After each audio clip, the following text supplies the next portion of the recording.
friends, and welcome to Screen Vomit, the only movie podcast for normal people. I'm, of course, your host, Kayla, and I do have a guest with me, but before I get to them, how about a little bit about me, baby? I'm on Instagram and everywhere else at Screen Vomit, one word on all the stuff.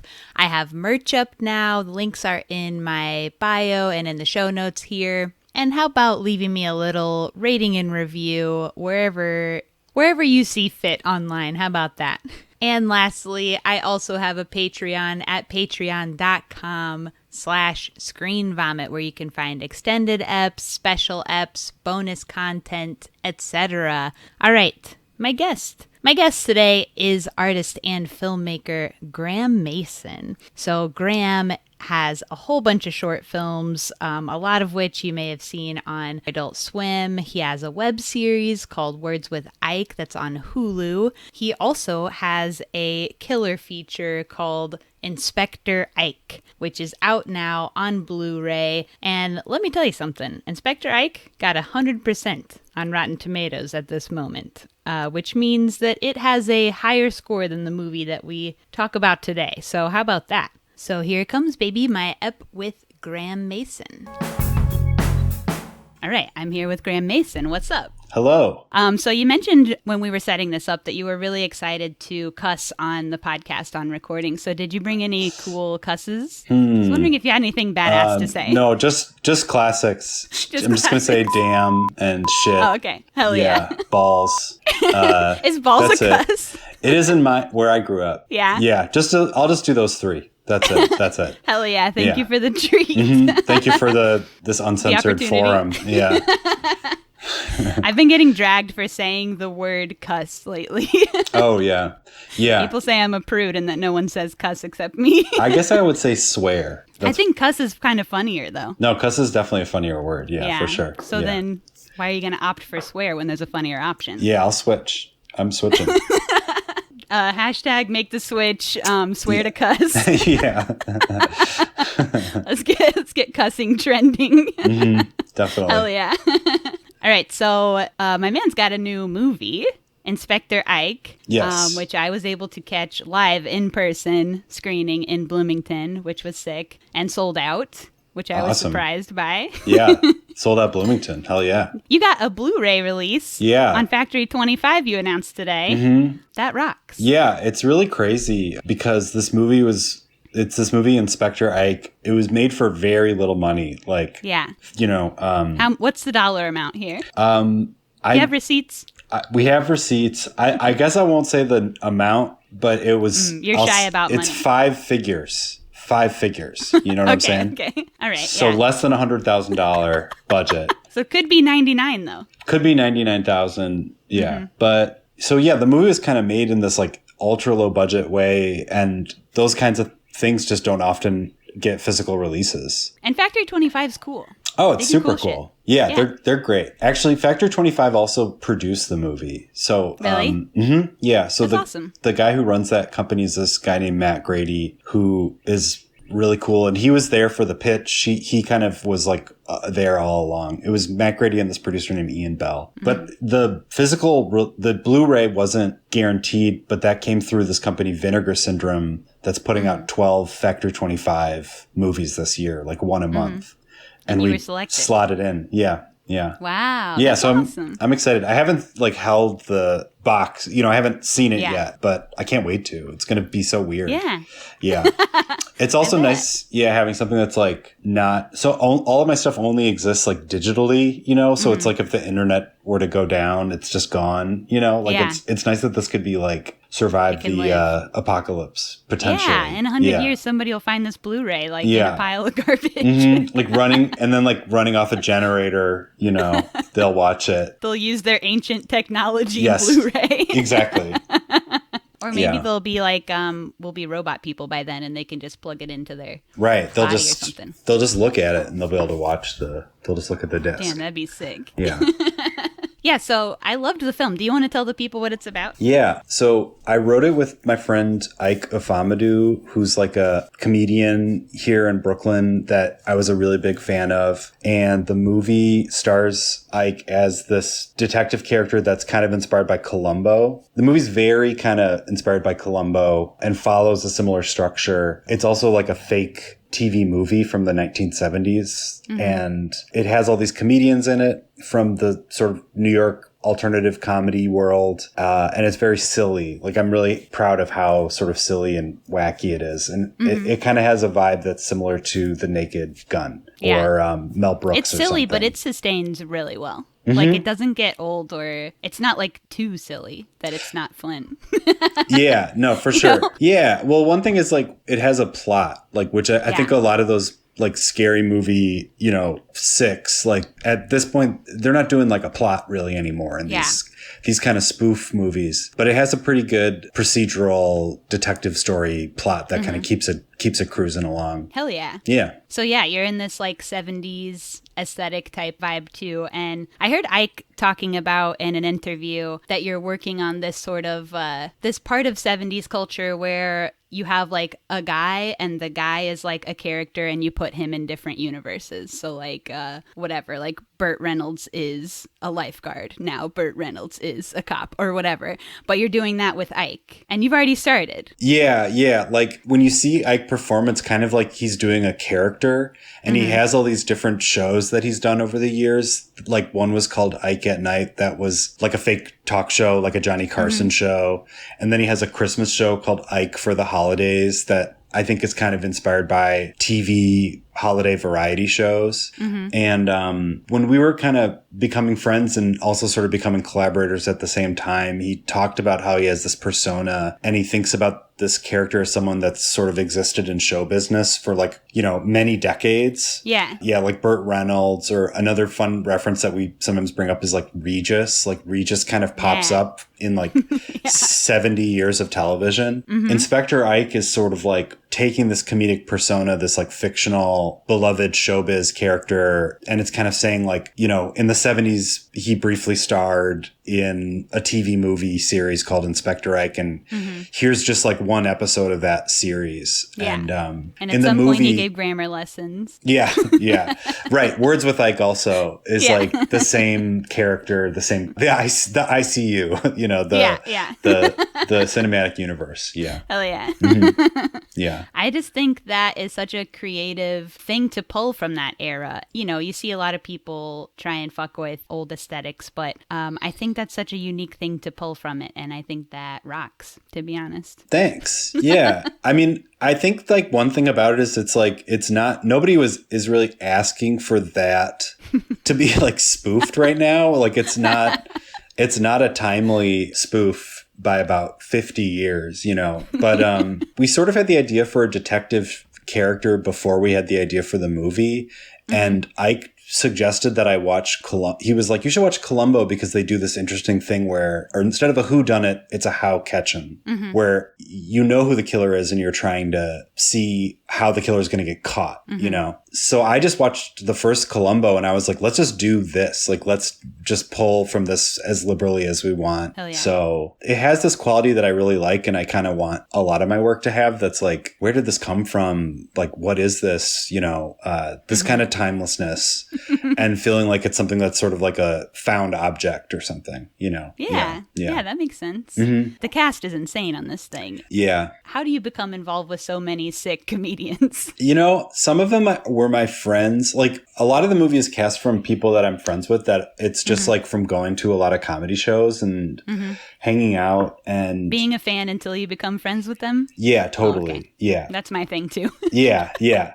Absolutely. Because I'm not a performer, so I don't have that like solidarity that I think can build really quickly among comedians. Yeah, it's just being a fan, I mean, I was a fan of Ike before we became friends. I was a fan of basically everybody in the movie I would see perform. And then, a lot of them acted in like short films I did before. And some of the people in the movie, like, I didn't know. Like, I didn't know John Early. That was like we sort of got an ask to him through one of the actors. And I don't really know Aparna all that well. She's wonderful. But yeah, some of the people in the movie we kind of got word to in different ways. Yeah. That's tight, though. Yeah. You ended up with, just like the sickest cast. Yeah. I hope that it kind of feels like a time capsule or something of this really good comedy scene out here that's like so vibrant. Yeah. In the way that like Wet Hot, is this like time capsule of like 20 hilarious people, Yeah. Yeah. Yeah. It's really inspiring. I felt really lucky to be tangentially in their presence. Yeah. Like just kind of able to go to these shows and just see such good work that's kind of happening out here. Yeah. Hell yeah. Yeah. Comedy in New York and LA currently. I mean, is this news? But yeah, it's off the chain. It's good. And I wish there was more. Chicago was the spot for the longest time, but everybody moved to one of those. Yeah. There was a big exodus. Like the Annoyance Theater in Chicago set up like a satellite theater in Brooklyn that's gone now, but a bunch of people from Chicago all came and moved kind of with this like new theater space. And that was where I saw a lot of people in the movie like Matt Baratz and Anthony Oberbeck first, They're both so good in the film too. Yeah, so funny. I've been watching a lot of Matt's stuff afterwards. I've already seen a bunch of Anthony's. Have you seen Reveries? Okay, cool. Are there a couple of them? There's 2. Yeah. I think I've watched them both. Cool. We're going to probably make a third one. We're starting to talk about it. Yeah. They're doing a Reverie set in LA today, maybe? I don't know. Tonight. Hell which I'm excited about because it means they have like new material. Yeah. New Reveries. Yeah. All right. We should get into the film we picked for today. Yeah. So you picked this film off of my list, I think, but it is the 2013 film We Are the Best, directed by Lucas Moodysson. So you had seen this before, right? I did. I love this movie so much. So good. Do you have a relationship with Lucas Moodysson films in general, or just you saw this one randomly and liked it? I don't. It's a black hole in my filmography. I have not seen many of his other movies. Yeah, I should have looked him up actually before we started this. I haven't seen though, like the one that, this is maybe, I haven't seen a bunch of them. What were you going to say? I was going to describe the movies because I can't remember their names. So it's not worth, I feel like it's just, this isn't me being boring, but but I want to. I want to see him. I just love this movie so much. Yeah. This movie rocks. I've seen a couple of his films. I haven't seen all of them, but I also would like to. I watched Fucking 'Em All recently. I've seen Together. And then he has a short film called Talk that I really like too. And besides this film, those are the only other ones I've seen, I think. Everybody talks about Lilia Forever, and I've not seen that one, but I really want to, but I hear it's devastating. So you kind of got to be like in the spot for it, Yeah. I haven't seen any of those, to my great shame and embarrassment. But I will. I'll watch them soon. Don't be ashamed or embarrassed. Yeah. See what you've seen. I don't care. But I think this is the one I saw first of his, is We Are the Best. And then I kind of went from there. But yeah, his films, people talk about them. Yeah. Mainly because they rock. Yeah. This movie, when I watched it, I'm just like the whole time kind of marveling at how they did it. Like I can't figure out how the performances are so good and it's so stealthily like moving and it feels so naturalistic and kind of moves at the pace of life, but it totally has like a story and a plot, Yeah. It's really good. And all the cast in this film are like unknowns. They're like not people who have acted, which makes it even more insane. And the 3 like main characters being children, basically. They're like 14, 13, and 11 at the time of filming this. So it's like so insane. That's crazy. That they're so good. Who's 11 at the time of filming? Is it? The girl with the mohawk. What's her name? Clara. Yeah, Clara was 11. Can you believe that? No, because the performance crazy. She's giving is unreal. Yeah. So good. So good. Yeah. It's kind of fucked up. Okay, so critic scores for this movie, we had 96 on Rotten Tomatoes, so you know it's good, and 84% from Google users. So solid all around. All right, so normally I watch the trailers on these things, but this is a Swedish film, so it's going to be in Swedish. So would you like to read a plot summary? Yes. Here, I have one I can put in the chat. It's short. Okay. 3 girls in 1980s Stockholm decide to form a punk band, despite not having any instruments and being told by everyone that punk is dead. Hell yeah. Quite hell of a Great log job. line. Yeah. I know. It's pretty short and kind of reductive, but gets the point across. All right, so let's jump into it. I have a little bit of preamble before we start the actual film. So this was based on an autobiographical graphic novel, graphic novel called Never Good Night that was written by Lucas Moodyson's wife, Coco Moodysson, in 2008. So that's kind of sick. So it's like based on his wife's real life, sort of. He did change some of the story, but before he started working on this film, he did a series, kind of a string of like really dark films, and in 2009 made the movie Mammoth, which I haven't seen, but I think is his only English-speaking film, and was having a terrible time with it, and was kind of like, I'm gonna just not do films for a while because I'm feeling bad about doing films. So he took a break, and in that time read his wife's graphic novel and became inspired again. So I think that kind of rocks. Yeah, that's cool. And I guess he also identifies as being punk at heart. So like, hell yeah, this is my shit. The story is set in Stockholm in 1982. And I guess that Lucas Moodysson was also 13 in 1982, so he was really vibing. Yeah. The way that the movie does all the period stuff is so well done. Like the costumes and the faces and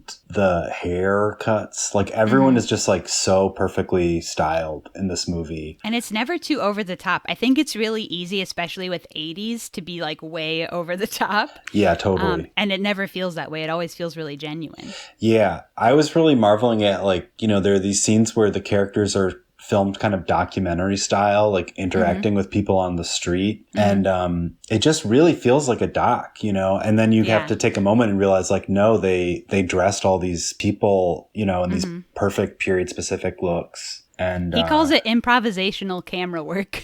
I love the way the camera works in that movie. Yeah, it's so cool. That's kind of his thing, too. He works with the same cinematographer a lot. I don't think on every movie, but on a lot of them, because that is his thing. Like, he just wants it to be, like, in the room, in the action, and deciding when stuff is happening, where it's going to go. Yeah, I think it really creates such a cool vibe. Yeah, I found myself really thinking a lot about the camera. And I feel like it's like on a tripod, and then he has like a zoom lens. And maybe sometimes the tripod's on like a little, you know, roller, like a little dolly. And they're just kind of like just shooting how, you know, the action and trying to follow it. Yeah. The way that the edit's done with jump cuts where you don't really have to worry too much about continuity. You can just cut to like 10 seconds later, an hour later, you know. It's so cool. Yeah, it's inspiring. From an editor's mouth. Yeah, the edit is great, you know. And there's a lot of laughs, I think, that come out of the edits, like the way that it'll cut out of a scene a little bit early, and it's like you don't need to see the rest of what happened there. You can just get it, you know. You just get where it's headed, and you're done. One thing about Lucas Moodysson, he always does seem to really respect the audience's time. Yeah, like his films are short. Yeah, and they are to the point. And there's none of the ones that I've watched have I felt like they're taking too long, they're moving too slow, or that they're giving me more information than I need. He is really respectful of the audience. Yeah, definitely. And that rocks. Yeah. All right, so first we're stuck with two main characters. Later we get a third. But the first one that we meet is Bobo. And Bobo is modeled after Coco, Lucas's wife from 1982. And I saw a picture of Coco online that looks just like Bobo. Like, they are pretty much twins, except that she had a little bit more of a mullet and less of this. What Bobo's hair, how would you describe it? It's a little like Harry Potter-esque or something. Like, you know, Harry Potter. But she doesn't have bangs. Doesn't Harry Potter have bangs? Maybe, yeah. The bangs have been like sort of spiked up, teased up. Yeah. It's like if you have curly wild hair, but you cut it to be like 2 inches long and you just let it go. Yeah. That's what my hair would look like if I cut it to be like 2 inches long. Yeah. And did nothing to it. Very good hair in this movie. Hell yeah. And one thing that was really important to them was capturing like Coco when she was that age. And I think probably many, you hate to talk about being punk, but whatever. People who are. They weren't concerned with being pretty. She said they wanted to look tough like boys. And that was really important to show in the film, that they want to be seen as tough and funny. and not cute or pretty. And I love that. Yeah. I love that they did that in this film too. Definitely. Yeah. They're very cute because they're children, but yeah, they're not styled in any kind of a way that most children are usually gussied up for movies. You know, they're so real. Yeah. They're very, very like grounded and normal kind of and natural and depictions. Like, they have goofy hair and they don't give a shit, and they got dumb tiny glasses and they don't give a shit. Yeah. Her glasses are great. They're so good. Yeah. Yeah. Those are like Coco had those glasses. Like that Really? picture, they really are twins. I'm going to have to post the pic. Yeah, definitely. I love Bobo. I think Bobo, do you identify with one of these characters? Yeah, I think that, well, tag yourself. Yeah. I mean, I think Bobo like is the heart of the movie, you know, in a way. But I, like, in my friend group at that age was more like the Hedwig, you know? Like, I was a little bit more soft-spoken and kind of was friends with these, like, not Christian, but just, like, had long, shy. beautiful hair. I did have long, beautiful hair, actually. Really? Or, you know, I had hair at the time. And it was blonde. It was blonde and long, you know? Really? Yeah. I mean, when I was like, you know, 13, I had like, that was like the kind of look, I guess, was this sort of like long Hanson kind of, Hanson or like surfer guy kind of hair. Yeah. But I'm describing surfer guy if you want to be cool, but you know, Hanson if you're normal. Yeah. Yeah. I was like the one kind of like tagging along with these like big personalities, I think, at that age. I guess so. Hedwig, when she comes in, is more of like, she's like a soft-spoken cool. You know, like she doesn't have to say a lot. She just is cool. And I feel like Bobo's kind of the outcast in some ways. Yeah. Yeah. I think Bobo has the most like inner torment or something. Yeah. And that's why I identify with Bobo. Yeah. Bobo's my guy. I tagged myself as Bobo in this film. Yeah. Bobo's amazing. I mean, I definitely also sympathize with the kind of teenage, you know, feelings that the movie captures of like your first crush and how intense like friendships feel at that age and everything. Yeah, Lucas Moodysson is a king of writing flicks about young, like working class alt girls. Hell yeah. And like coming of age.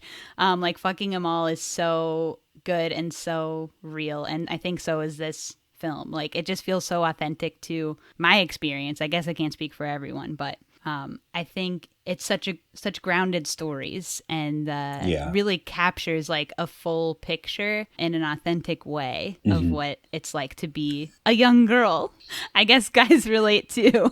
Yeah, I mean, I think I can't. Never been a young guy. I don't think I can truly relate, but I definitely can feel that it's like some things are he universal. gets it right. Yeah. They're kind of nailing it. Hell yeah. I love the opening scene is with Bobo being like a sort of outcast loner at a family gathering. Just kind of like sitting by themselves quietly, like on a couch, not having fun while everyone else is like rocking out and partying. I just have like so many memories of like being in that exact position. It rocked. I mean, what can we say? Yeah. I also have a similar, I think, family structure to her. Not to just make this whole thing about me, but I don't know. It's true. I identified.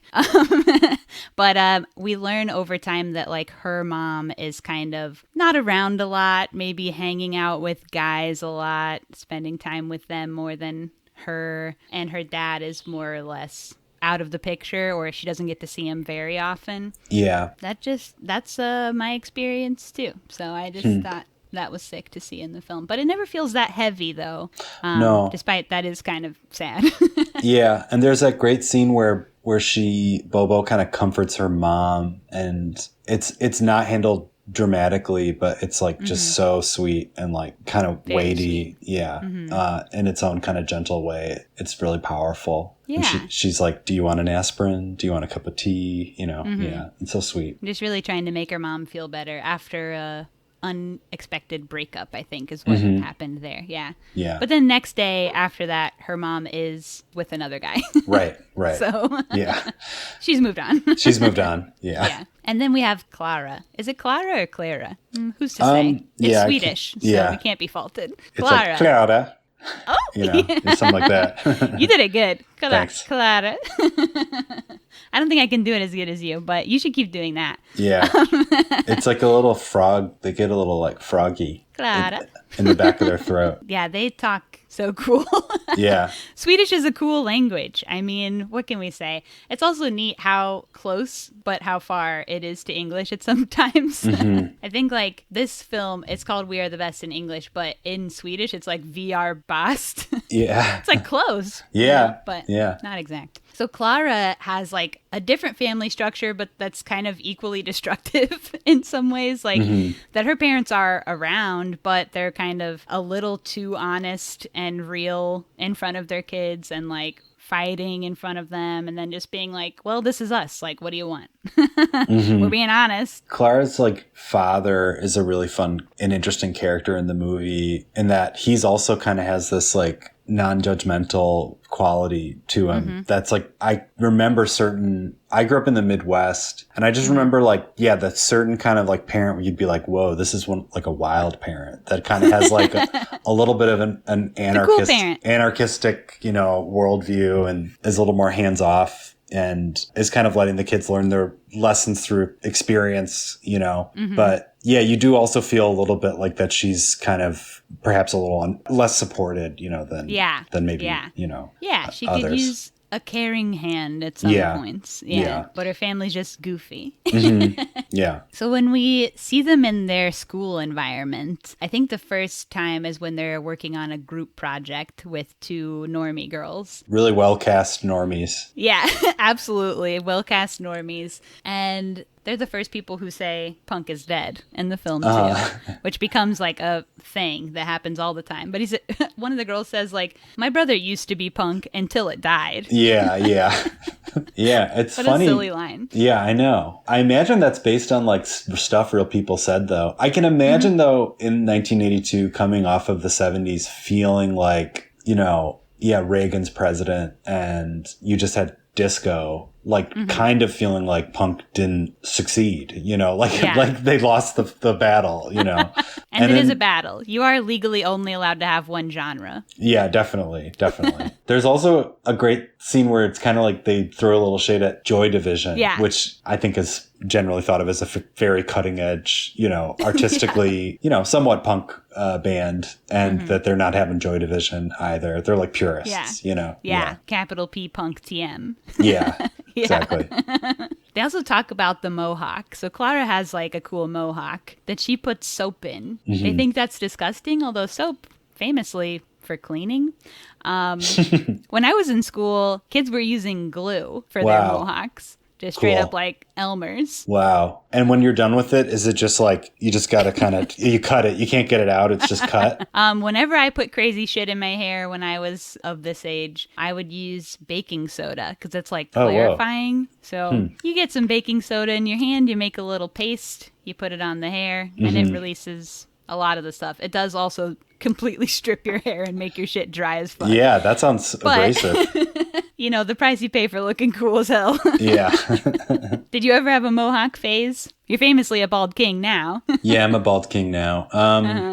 I didn't ever have a mohawk phase. I was like at this age, I just was more, when I'm 12, I was kind of more like in the nerdier. I was nerdier. Like I was listening to like They Might Be Giants and like, You were a ska king. No, They Might Be Giants is more like, they're not ska. They're like more, I feel like they're kind of like a cooler version of Weird Al or something like that. Did you ever have like a punk or a goth phase? No, I didn't. No. You were a nerd all the way through. Yeah, I guess I was like, I remember I was into, I was into skateboarding. I remember I had like, jackets that I put pins on, actually. So that's kind of punk. Safety pins or pins?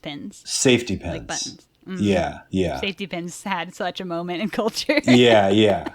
So that's kind of punk. But at school, like there were punks that I was friends with and I thought were really cool, but I just never felt, I was maybe a little more soft-spoken or something. I don't know. You were closeted. You were too shy to come out as a punk. Yeah. I mean, I'm pro, but yeah. You support the movement, but you don't participate. Yeah. Although I'm kind of like that. I'm sort of like that in general, like in many ways or something. Or like I've never been totally like, maybe I'm a little bit like the like never wanted to be in a club that would have me as a member or something. A little bit. Yeah. So you're like a shapeshifter, you go in all the groups. Yeah, I mean, maybe. I don't know. This is getting deep. It's but okay. I never was like, oh, I'm a skater, or like, oh, I'm a member of the Blue Man Group, or I'm a, you know. But you support the Blue Man Group.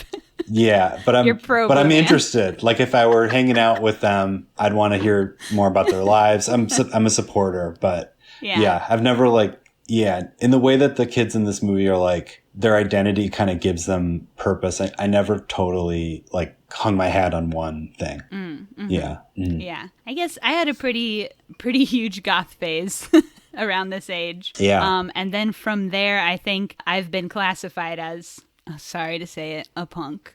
That's cool. By other people for the rest of my life, which I wasn't aware of for a long time, but the discussion was had.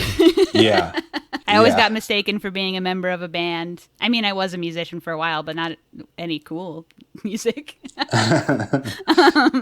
And I do, I country, guess, have... It was country, modern country. I played ukulele solo. Oh, nice. Okay. I had a little duet project for a while too, but that was also like acoustic. So yeah, I mean, I do like absolutely rock out on my ukulele. I'm not like a little gorgeous, cute little ukulele player. I'm like my fingers are bleeding ukulele player, but it's still a ukulele. You know what I mean? Like I'm not like doing anything that cool. Yeah. At the end of the day, it's a ukulele. You know what I'm saying? Mm-hmm. And I've always had stupid hair. I'm basically have a mohawk now. I guess it's just long and goes down. Yeah, but like on a certain night, would you put it up at this point? I've never when it's long because it's like pretty long. Oh yeah. That would be a lot of... You'd have to get the Elmers out for that. Yeah, I'd have to definitely bust out the Elmers. Yeah. I did have a short mohawk for a time, but not till I was like 30. So, you know, it's not exactly cool by then. That I could just put up with a blow dryer. I didn't even... Because my hair is so crazy. My normal hair is like curly insane. So it would just stand up on its own. You know, I didn't have to do too much work on that. But anyway, there's 30 minutes Let's keep going on hair. this. Yeah. I think it's interesting, though. Oh, it is. Yeah. I do like how the girls in this film, I mean, we've talked about their look, but I also like how they're kind of androgynous. Mm-hmm. I mean, is this movie kind of, I don't actually know, but is it kind of like considered like in discourse with like queer cinema and things like that? Do you know? Like I don't think this one is necessarily, although I would say Bobo's character feels non-binary to me. Yeah. That's just maybe my impression, and maybe also because that's the character I'm relating to, I'm projecting because I'm non-binary. I don't know. But Bobo's character to me feels non-binary. But Lucas does have other films that are queer. Fucking 'Em All is queer coming of age, like lesbian story. Right. And there's probably others too. Yeah. But yeah, I don't think that this one, not to my knowledge, is in like queer canon at all. Okay. But you had queer readings on this too? No, I think just similar to you, it just felt like, oh, it's like a portrait of like, you know, young characters that are like exploring gender or whatever. Yeah. You know? Yeah. I mean, you could also potentially read Bobo's character as queer in a sexuality way, because later when she's hanging with a guy, she kind of hates it. Mm-hmm. Yeah. She's kind of doing what she thought she was supposed to be doing, and she doesn't like it. They never say that she's going to do anything else, but that's maybe like the beginning of figuring shit out, you know? Yeah, for sure. And she's so young. I mean, their characters are 13, so yeah. that is the age where you start figuring it out, I think. Yeah, definitely. Yeah, they're like kids, basically, like learning who they are in the movie. That was about the age where I started figuring it out, I think. Yeah, seems right. So they go to this youth center a lot. The first time we see them at the youth center, they are just doing kid shit. They're like playing arts and crafts. And I love how they do that throughout this movie. It's like there are times when they're doing more grown behavior. Like they're out riding the trains by themselves. They're, you know, flirting with guys. They fuck with alcohol, whatever. But then there are all these moments where you're reminded that, like, you know, they are just kind of still kids, though, too. Yeah. They're sitting here, like, fucking around with arts and crafts, making, like, a volcano or something. I don't remember exactly what they're doing, and they're just, like, goofing and having a great time. Yeah, I was like that, too, when I was that age. Like, my best friends who I didn't go to school with. We sort of were friends kind of from like a youth group. So you were Christian. Yeah, but it was like Unitarian. So it was kind of like choose your own adventure. I've never been I've never been a religious. You can't take it back now. Well, I went to a church, but it wasn't I'm just kidding. It wasn't a very Christian church. I'm from this very Christian place though, Grand Rapids, which is like where, like Betsy DeVos is from, it's like a lot of Calvinist Christian, like very, very ultra conservative Christian. But it's still cool. There's cool people there too. Yeah, for sure. Definitely. I think especially now. More so now than when I was there. But how long ago did you leave? I went to Ann Arbor. I've lived in New York for like 15 years, and then I lived in Ann Arbor for 5 years, so like 20 years ago. Yeah. Wow. Right? Yeah. Well, I went to college, I guess, when I'm 18, so 21 years ago. Yeah. Grand Rapids is cool now. Yeah, it's cool. It's cool now. I mean, I go back still. My parents live there still. And I was just there 2 weeks ago. Oh, really? Yeah. I've been there a lot, but... Cool. Yeah, I was also there 2 weeks ago. Oh, it's great.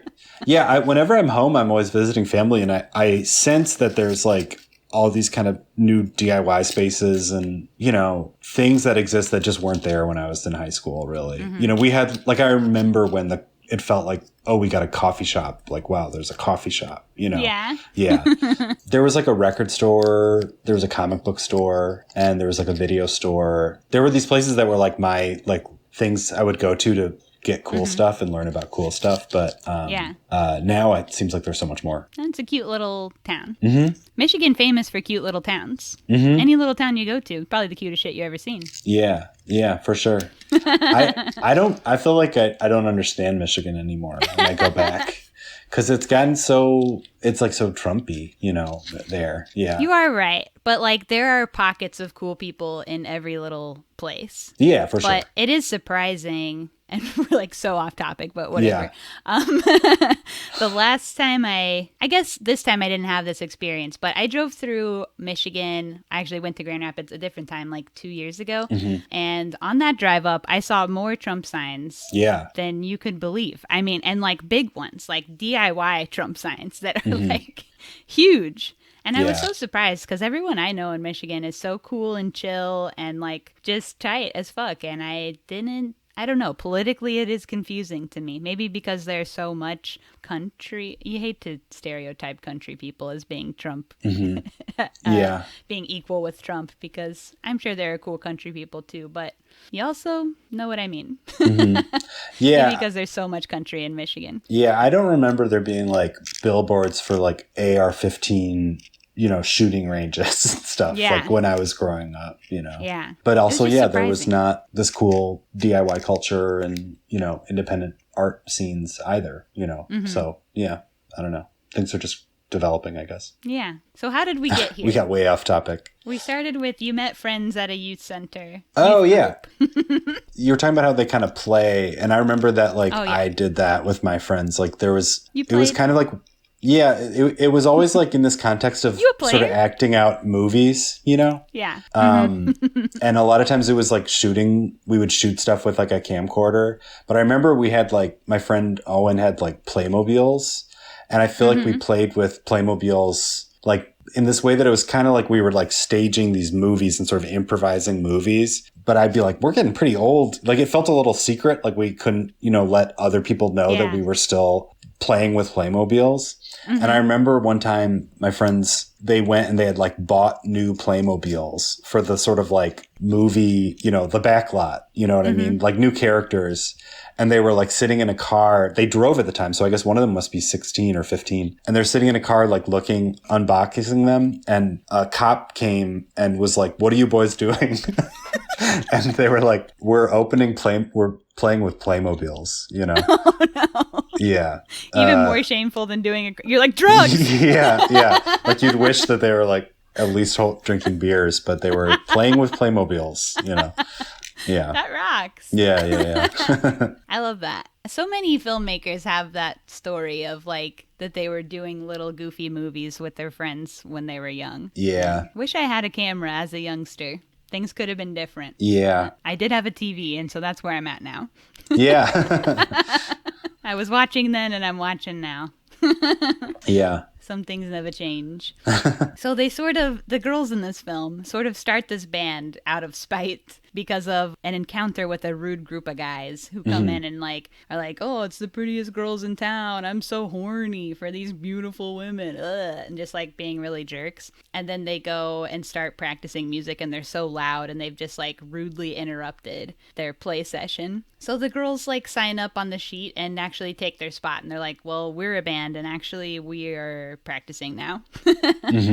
And that kind of rocks. That band Iron Fist, one of the guys in the band, Felix Clayson, is a real rocker in a band called Morbid Breath. Oh, so nice. That's just, I don't know, fun fact. They also did a lot of, I mean, we've kind of talked about how the sets and the costuming and stuff were all very naturalistic, but they did do a lot of research into specifically what types of instruments would be in a space like this in this time period to make sure that the instruments were accurate, which I think is just cool. Yeah, that's impressive and you totally feel it. It's also seamless. The whole universe is like so seamlessly executed, you know? Yeah. And I feel like they do, like I sent the trailer to someone earlier and I was like, I didn't really contextualize it. And I was sort of wondering if they were to watch it and think like it's an actual movie from like an actual Swedish movie from the early 80s. Because the way it looks, like I feel like the sort of texture of it and the grain of the whatever, I guess they probably shot it on film. You know, it looks kind of period in this way where it feels like it's from the time period, you know? Yeah. It's also timeless in a way. I mean, just like the stories and everything that happens in this film, I feel like are so translatable intergenerationally. Yeah, it's sort of timeless and time period at the same time. I think that's just cool. Yeah, for sure. So they kind of like fucking around on their instruments and they decide to start a band for real, and an incident in their gym class sort of becomes an inciting incident for the lyrics to their first song, Hate the Sport. Hate the sport. And you know what? Fuck sports. Yeah. Fuck gym class. Yeah. Easily the worst class. Like, why is that a thing we have to do? Yeah. That's a great I mean, scene. I guess get us up off our ass, but yeah, because they play the sports wrong. What are they playing? I forget now. Soccer? Maybe it's basketball, and they get ordered to jog around the court 10 times, and they keep walking. There's a good kind of running joke So of classic. the coach yelling at them to jog, and then they jog. A what joke? Like a running joke. Yeah, very good pun. Unintended. Unintended. See, my brain cells are not firing tonight. That's all right. Yeah. I'm really surprised that mine are. So it's like, Yeah, you're on a one. miracle. Yeah, I got to catch up. It was only functioning for like one sentence. No, I that may was have beautiful. lost it. We'll see. Yeah. I might have jinxed it. Yeah. But yeah, that was such a thing in school too. I mean, nobody wanted to run. I couldn't run, I don't think. My mom tried being a runner for a while. Me and my mom have like a similar body type, and it like wasn't happening for her. And she asked her doctor, like, what can I do? Because I want to be a runner. And that her doctor was like, some people's bodies just aren't meant to be running. Just give up. Just... I feel like gym teachers should acknowledge this, all right? Yeah. Because I feel like they don't acknowledge it, and they should. Yeah. My gym class was weird in high school because we didn't have a gymnasium. So in the summer, we would play like soccer. We would do outdoor sports. But in the winter, we would go bowling. It was the best. So we would walk rocks. to a bowling alley and go bowling in the middle of the day. Yeah. So you had no gym? Yeah, there was no gymnasium at my high school. No swimming pool or anything? No. Oh my God, I'm jealous. Yeah. Yeah, no locker room, you know. What the hell? You didn't have to change for gym class? No, not for school. I actually was a swimmer, so I swam for a different high school. So I did have the whole, you know, nightmarish, you know, locker room experience. I didn't. But you chose that life. But I chose it. Yeah, I did. I chose it. Oh my God. But I liked swimming. I'm not a good team sports person though. Like I like, I like things where you're just kind of competing against yourself, you know? And I played tennis in high school. I was on the tennis team and I famously never won a single match. And I played for 3 years. Hell yeah. And I lost every match. And my parents like wouldn't come to the tennis matches, you know? I think they like sensed, you know, what that it was just like let him go, you know? Yeah. But it was so pleasant. I found the tennis practice was so pleasant and fun, and I would be kind of good in practice. You were having a great time. Yeah. I was just hanging out with my friends, but whenever it was competitive, like as soon as it was competitive, I just would completely crumble. And I was like, there's like first, second, and third singles, and then first, second, and third doubles, which are teams of 2. Okay. And I was only ever third doubles. Like even when I was like a senior in high school, I never rose a rank. Hell yeah. So my partner would be like a child, like the same age as these characters. I'm like 17, and when I was a senior, my doubles partner was like 13, like prepubescent, and it's completely my fault that we're losing every match, So he's like tethered to this that rocks. Mess. Yeah. Mm-hmm. That's my sport, my history in sport. I have no history in sports except that I hated playing them. I was good at badminton, which is almost tennis, but a little different. Badminton's great. That's a great game. Yeah. I love badminton. I think it's the most fun, but nobody else seems to think that. Yeah. It's very hard to get people to play badminton with you. But I love playing it. I think it's fun as hell. Yeah. That's the only sport I've ever been good at. But my gym, like we did have a gymnasium, and we did have the whole shit. Like we had the ropes, we had to do running, we had a swimming pool. So part of every semester of gym class, you had to do swimming. And it was just the worst. I actually failed gym one year because I just didn't want to swim. Yeah. Because it's also like you're in high school, and like as like a non-man, I think especially like you're all weird about your body and stuff. Like things are growing, and you don't want to be absolutely naked in front of your classmates. Hell no. No. Or in a swimsuit, which is almost naked. It was just hell, I'd say. Yeah. Yeah. If I could have done anything else, I would have. Yeah. Yeah. I wonder if I don't actually know how this is now, but I would hope that perhaps it's a little more, they've made some progress on that front, Stopping swimming? Yeah, or just like, if gym class is still, I don't know, but if gym class is still required at high schools, like if they give more options, to hopefully provide more comfortable outlets for physical activity. Would be sick. Yeah. We had to run a lot. I was not a runner. We did have uniforms since 6th grade on. We had to change into uniforms for gym, and they had to be like shirt tucked in, like the whole thing. Wow. Terrible. You could have been bowling. I could have been bowling. Yeah. Only one person I'd ever seen got an exemption of religious reasons, that her parents said she wasn't allowed to wear shorts. Oh, wow. So she could be exempt from certain gym activities. Wow. But that's it. They were very serious about it. Yeah. I hope kids don't have to do gym class, but I'm thinking they do. Yeah, they probably do. Kids, at me. Yeah. If you're in high school, let me know. DM me. What's happening in gym class? Oh, God. I only want to know a couple things, not all the details. Yeah. But yeah, I also have these memories of like being told to run laps and me and my friends just walking them. And also, I absolutely had friends that we would be singing like dark shit walking around gym class. Yeah. So this felt very relatable to me personally. And you were being normal playing tennis. Yeah. I mean, that was after school, gym class. Yeah. I guess I was being pretty normal. But I get it. You could probably run. I sympathize. I could run. Yeah. Yeah. So you had the easy life. Yeah. But I wasn't like this is why I turned to dark and you turned to normal. Yeah.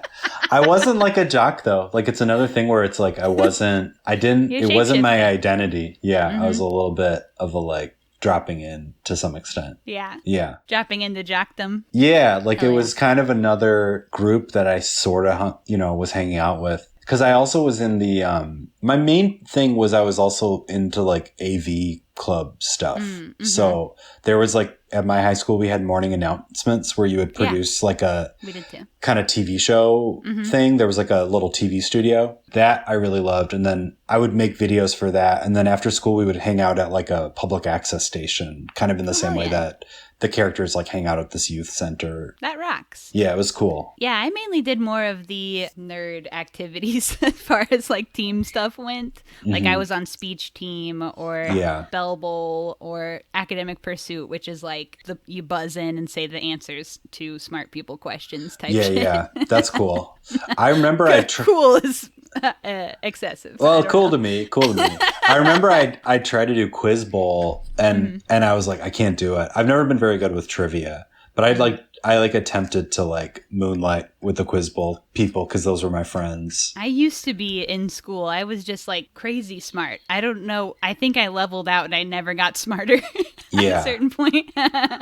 But like I could do math so fast. I knew how to spell everything. I'm so good at grammar. Like I just am one of those people that got straight A's and I never had to do anything. And everybody hates that. Nobody wants to hear that. But I was on all the stupid like academic teams and goofball shit. Okay, in the film, we passed gym class. Okay, so they go back to Clara's house and they're like trying to fuck around on their instruments, and their kind of whole family like busts in the door and tries to play instruments with them. I loved this. Great scene. That's a great scene. There's a reveal that the dad is not wearing pants in that scene when he's coming into play. Like I said, her parents are just a little too like honest, a little too open with them. Like, yeah. Like being pantsless, I think, is part of that. Yeah. They're just like, this is me. It's like a little chaotic for sure. But I kind of like it. Yeah. It's kind of endearing, though, in a way, that the house is sort of just chaos in a fun way. Yeah. And I mean, when I was a kid, I'm primarily a singer. That's my musical talent. But if I was ever singing in my room, my mom would also like absolutely bust down the door and be like, "What are you doing? What's going on in here? She'd want to join in. Were you singing?" And I'd be like, "No." But yeah, so I just, I guess I had a relatable experience. Did you ever do music at all? Yeah, I did. I did choirs when I was a kid. So I was singing, and then I wasn't in band, but I took guitar lessons like after school for a little while. And then when I was in college, I played like drums in a band, but I was never very good. But my family's super musical. Like my dad is a musician and my mom's not a musician, but her brothers and sisters all had this like family band that would play a lot. We'd go to music. They played like music festivals. Yeah. So it was a very musical childhood for sure. Yeah, mine too, kind of. My mom and dad were both singers. My mom especially, not professionally or anything. They just did.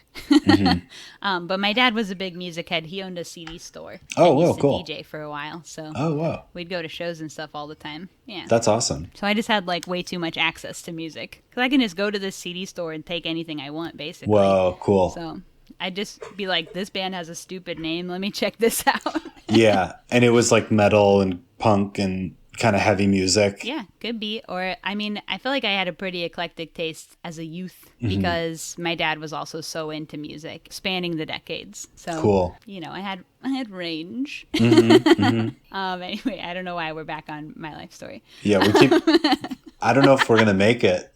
They have a crazy talent show in this movie. I always see these things in movies, and they always seem like, and it is in this film too, just like a terrible thing. Like, why do they do this? Because the whole entire audience is just dragging whoever's on stage. They're booing, they're yelling out slurs, they're like absolutely going crazy.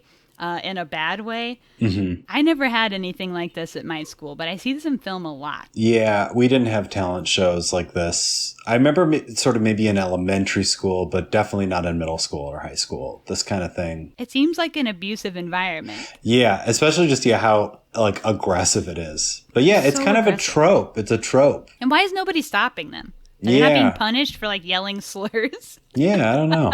No justice in that world. But it happens all the time, right? Like I've seen this, I feel like many times. My high school didn't have a auditorium, so there was nowhere to gather. Did you go to a one-room school on the prairie? It just it was a public high school, but it just didn't have stuff. The other high schools had all the stuff.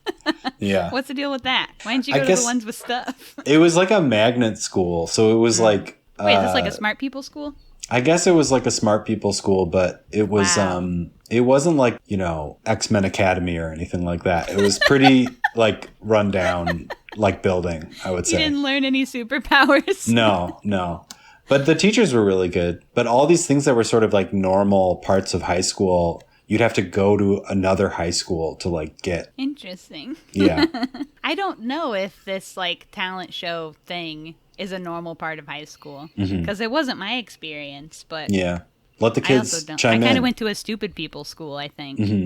Like people always tell I mean, I just went to like public school, I don't know, township school. But people always tell me about like different books they had to read in school, and I'm like, we didn't read any of those books. Like we read like 3 to 4 books that were assigned in my entire high school. Like, Yeah. like I never had to read like any of this crap. And in fact, I never read any of the ones that were assigned either, but like we weren't even assigned books like that. And like we never had talent shows, so I don't know. My school I think was a stupid people's school. Which is why I was so smart, because just being normal smart actually made me a genius. At this talent show, though, we do meet Hedvig, who absolutely slays on guitar, just absolutely crushes, while being booed and dragged for what reason. She's actually like absolutely killing it. So I don't know why everybody's just like, boo, you're ugly, go away. But that's when the 2 girls get the idea to ask her to be in their band. Right? But she's Christian, and they want to influence her away from God too, which I thought was pretty funny. Yeah, I love that stuff. That's what punk's all about. Yeah. She's also a real rocker. The actress who plays Hedvig, Liv Lemoyne, she has albums on Spotify. Oh, whoa, great. Yeah, it's kind of random. They're not really guitar-based, but I don't know if she's actually playing. I imagine she's not playing the guitar in this. I do know they had like a guitar Foley person. Maybe. But I feel like you can tell, though, that she's got some chops, like that she's a really good... She is a musical kid, you know. She's handled the guitar before. Yeah, I think so. She's like slaying in this film. Yeah. I honestly wouldn't be surprised, though, if it was real, if it really was her. Some of those scenes are so... It would be... Yeah, I don't know. It would be really, I think, hard to fake. Especially the scene later where she sings that song, you know. It feels like it's real to me. She does sing in the film. Yeah. I do know that. Yeah. Maybe she can play the simple stuff, but not the shredding. Yeah. I don't know. Yeah, I don't know. Because she's shredding there, and she shreds one other time in the film, too, when she does, like, a hot solo later on. Yeah. But the rest of the time, she's just doing, like, normal stuff. You're the guitar expert, not me, so. Yeah. Would you say it's normal stuff? Yeah, it was hard. That's a technical term. My guitar story is I was left-handed, but I learned right-handed. Oh, okay. So you were all fucked up. Yeah, it's all backwards. How come you didn't learn lefty? You know, it's like, I think it just was somewhat of an oversight maybe on my parents' part, but I also maybe should have spoken up. But my guitar teacher, you know, I was going to a professional guitar teacher who wasn't like, red alert, your guitar's backwards for your brain, you know. But recently I tried to see if I could switch back, and it's just too late. It's like the wires are all firmly... But you can still play. I can still play like okay, but there is a slight feeling of like, what could have been, you know, if I had learned lefty. If you had learned lefty, would I just be like, yeah, shredding. I can kind of just... I'm not that good, you know, but... You're also guitar normal, like Hedvig. Yeah. Yes. Hell yeah. I got forced to take guitar lessons for like a couple months, and I hated it. I never wanted to play guitar. It's hard on your fingers, especially when you have to build up calluses and like the muscles and stuff. Yeah. I wanted to play piano. I always really wanted piano lessons when I was a kid. I had like those little keyboards and stuff, and I begged my mom for piano lessons. And one year she bought me a guitar and said I was taking guitar lessons whether I liked it or not. Wow. Missed the memo. Yeah, that's pretty classic. Yeah. Then I ended up trading my guitar for a pair of shoes to a friend. And I ruined the shoes in a flood like a month later. They straight up broke in half. Wow. I had to walk in a flood in Virginia. I guess I have some crazy stories. Damn. Like waist deep water. Yeah. And these like creeper shoes. They're like big old Hot Topic looking ass platform Velcro shoes. Wow. And the whole platform of it just came off after walking in the water for a couple miles in the country in Virginia. This is like a magical realist novel or something, you know? Got all kinds of wild ones in there. They become friends with Hedvig, and we get more scenes of them just being cute and being kids. Like, they find that bags of yarn on the side of the road, and they're just, like, clowning around, making hot dogs out of yarn. I just think all these scenes are, like, really cute and sweet. I really love that stuff. Yeah, so sweet. Yeah.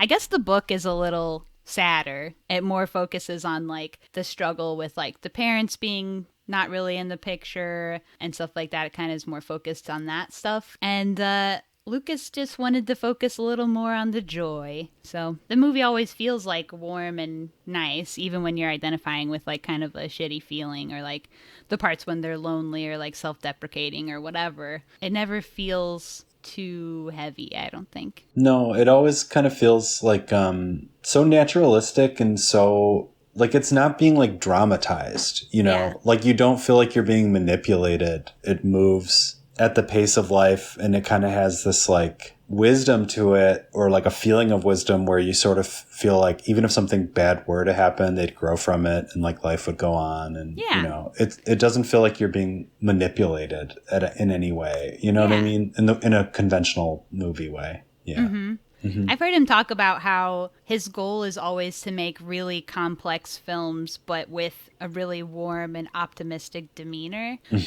Because he's like, it's easy to make complex films about like dark subjects and just make them dark or manipulative, like you're saying. Yeah. But to make them be complex and have all these layers and still remain like optimistic is kind of takes a little more skill, even. Definitely. Yeah. Something to aspire to for sure. Yeah. Yeah. I love that.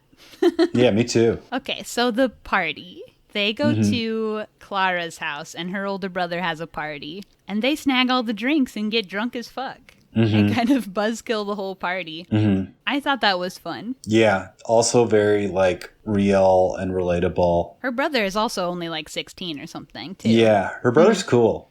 Kind of a classic cool big brother character. Yeah, that part is great. It reminded me of, I remember when I was in high school, there was not like a party like that where it was like there's the older kids and the younger kids, but it was like a thing where people had managed to get like a bottle of it was like Kahlua or something like that, you know, like a mixer. And I probably like had a little bit, but I remember one girl there like drank a bunch of the Kahlua, and we were hanging out in this basement, and she got sick and like puked into like a sink that was in the basement, but it was like a plastic shop sink that didn't really have like proper sort of plumbing attached to it. Like it wasn't like a real sink. So we were like, the night became about like trying to figure out how to like dispose of like the vomit. And yeah, so that reminded me of that story. That's amazing. Yeah. We have some unfortunate puke in this scene too. She like pukes on a record, I think. She pukes on the guy's records. It's great. Yeah. Man, being young and trying to get a hold of alcohol was such a vibe. Yeah. Yeah, definitely. The shit you would get a hold of would be so random. Like you said, Kahlua. Or it's like dusty liquor cabinet stuff. Yeah. I think some of the first alcohol I ever had was like Mad Dog 2020 or whatever. Yeah. Or like Smirnoffs or like whatever we could get a hold of. Yeah. Like, I remember like it was cool like alcohol. Screwdrivers, you know. Yeah. That's the first cocktail is always a screwdriver because there's like orange juice in the fridge, you know. Yeah. Or whatever. Yeah. We never fucked with cocktails too much when I was a teen. We just take it straight. Yeah. I didn't drink that much actually in high school. I drank more, you know, I drank in college. I was done drinking by high school. You were done by high school? Nice. Yeah. I probably started drinking when I was about 11. Oh, wow. And then like 13, 14, I was the party house. So like we were drinking a lot in that time. And then I got alcohol poisoning when I was 14. And so I kind of stopped drinking. Wow. I guess spilling crazy beans today. But I got alcohol poisoning and I got arrested. So, you know, I kind of stopped drinking for basically forever after that. Since then, I've probably drank like 10 times between then and now. Wow. Yeah, pretty much I was done by then. Yeah.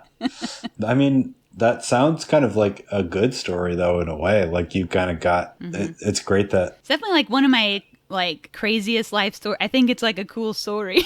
Yeah, for sure. Because it's so insane. I like drank too much with my friends, my two gal pals, much like this film I was in a trio, and we were walking to meet a guy who like was too old to be hanging out with us and lived really far away and like lived with his mom and didn't have a car, and so we were just like started walking to meet him, but we were too drunk, so we passed out on the side of the road. Oh my gosh. I know, it's fucked up. It's like I have so many stories. It's like How have I not been murdered? We don't know. But Yeah. I did pass out on the side of like a major street in Indianapolis as a Wow. 14-year-old girl. Wow. And when we woke up, my friend had a seizure that I was with. Whoa. So we had to call the cops on ourselves. And yeah, we got picked up. Damn. Yeah. Did the hammer come down from No, actually, were it you was- like disciplined, or was it like people were sympathetic and nice I was about more it? disciplined by my parents than by any sort of legal system, but Yeah. we had to go to the hospital for a while. We were chained to the beds in the hospital. Whoa. And, yeah.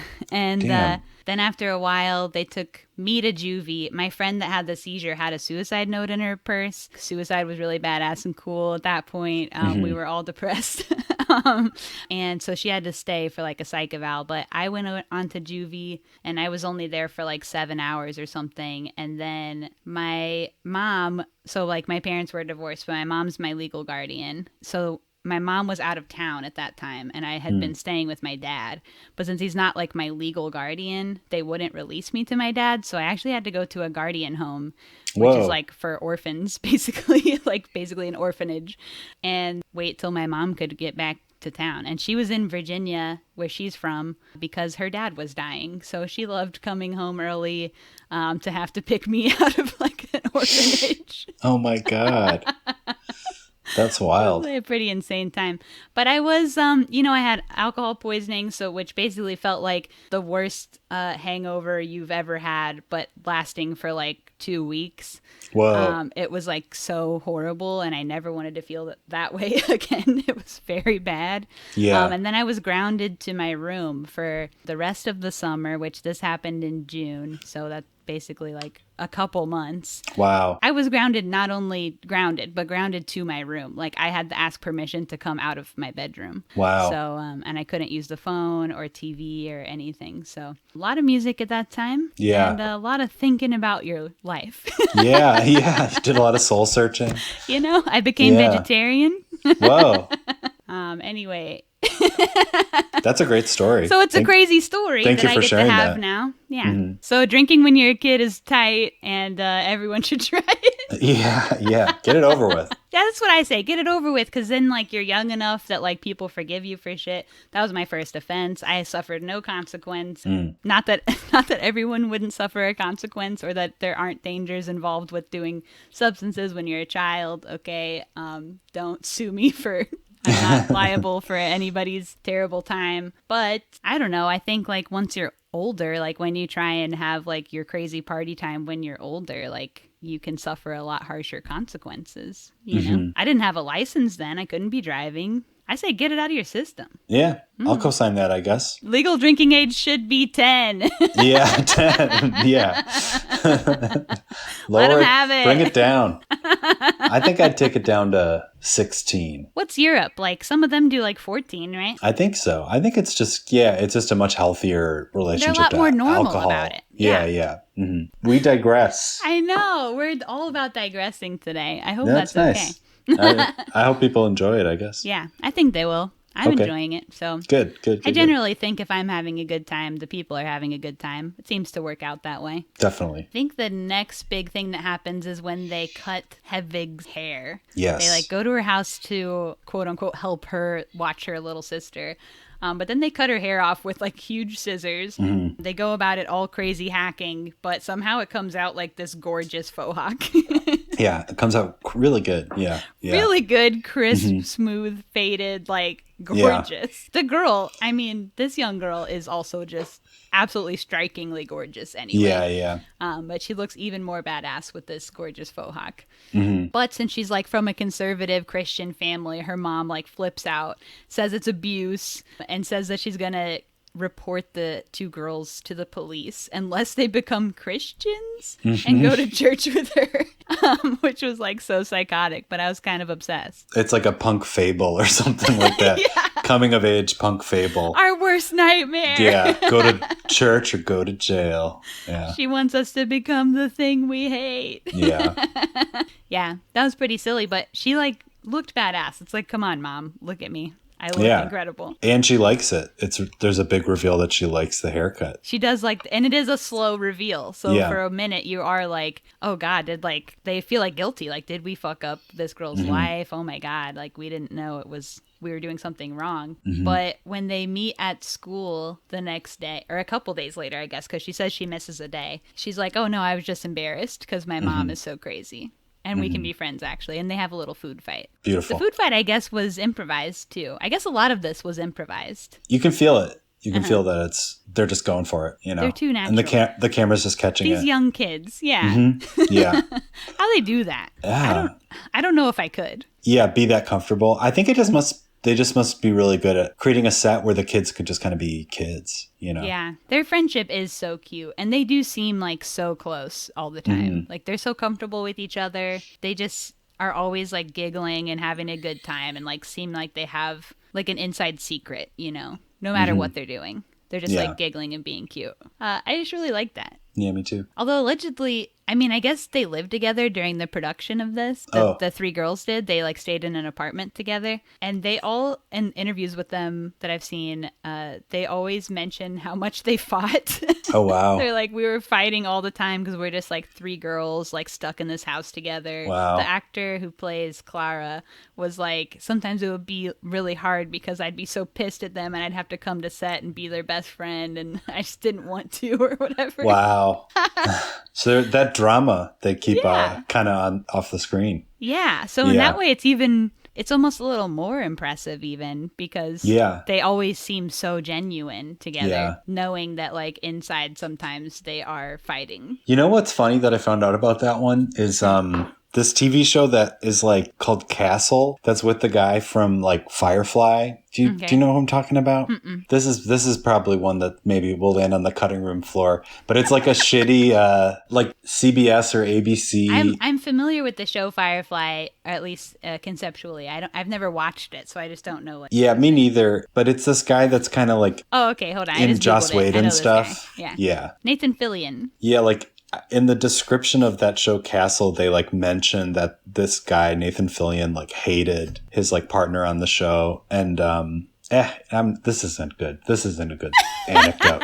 But I just think it's funny. If you watch it, like it's just totally generic, like totally boring, like network cop show that's like will they, won't they fall in love kind of thing that they've dragged down for like 9 seasons kind of TV show. And I just like thinking that the two characters in real life just like despise each other and they have to keep doing this like dumb like repartee that's like romantic. There's been I think I've heard of like several shows like that. Like wasn't that oh god, now I'm gonna have a whole thing. The chick from Final Destination was on a show with a guy and she was like racist to this black guy and they had to play romantic interests on the show. Yeah.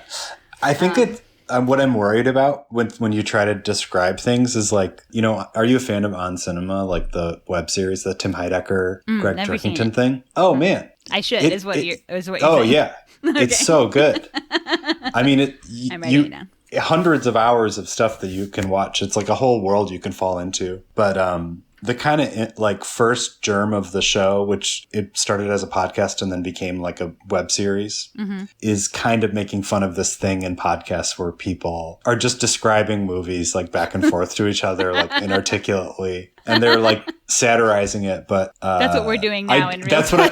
When I find myself like doing it, I'm like, I'm just hearing how lame it is, because that show kind of nails it so well. Yeah. You hear yourself being mocked in the back of your head. Yeah, I just can't. I have this like voice in my head that's just like, this is not interesting, but well, we're also having a conversation, so we it's are interesting in the conversation. We are the here and now of it all. Definitely. You got to check out this On Cinema thing though. Oh yeah, I will. It's like the Great American Novel kind of. It's like there's so much of it. They've been doing it for years, and I just can't recommend it. Are they still doing it? Yeah, wow. Still do it. Yeah. Okay, yeah, I'm gonna check it out. I'm gonna too. Yeah. I'm a man of my word. Yeah. It's one thing you'll learn about me. You see it through. I'm gonna do it. Yeah. Okay.